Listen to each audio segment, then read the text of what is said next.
রাজনীতিতে আধিপত্য নয়, জনগণের সেবক হওয়ার প্রয়োজন রয়েছে।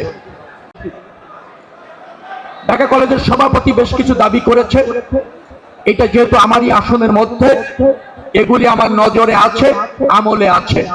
ডেফিনেটলি সেটা সমাধান করার ক্ষেত্রে কোনো কার্পণ্য থাকবে না, অগ্রাধিকারের ভিত্তিতে এগুলি আমি সমাধান করব ইনশাআল্লাহ। আমাদের প্রতি একটা গুরু দায়িত্ব দিয়েছে এদেশের জনগণ, রাষ্ট্র ব্যবস্থাপনার সুযোগ দিয়েছে, নির্বাচনে ব্রুট মেজরিটি দিয়েছে।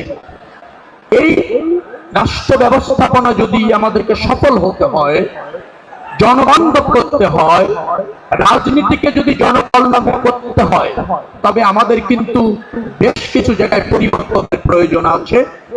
যে রাজনীতি বিদ্যমান আছে তার আচরণগত অথবা অনুশীলনগত পরিবর্তন দরকার, এবং আমি বিশ্বাস করি ছাত্র দলের ছেলেদের মধ্যে দিয়ে সেটা প্রতিষ্ঠিত হবে। বিশেষ করে ঢাকা কলেজ একটা ঐতিহ্যবাহী কলেজ, এখান থেকে অনেক জাতীয় নেতা ব্লুমিং হয়েছে এবং তারা আজকে বাংলাদেশ বিনির্মাণে ভূমিকা রাখছে।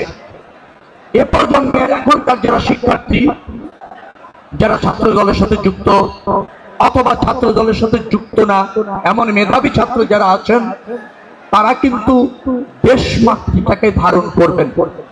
রাজনীতিতে আধিপত্য নয়, জনগণের সেবক হওয়ার প্রয়োজন রয়েছে।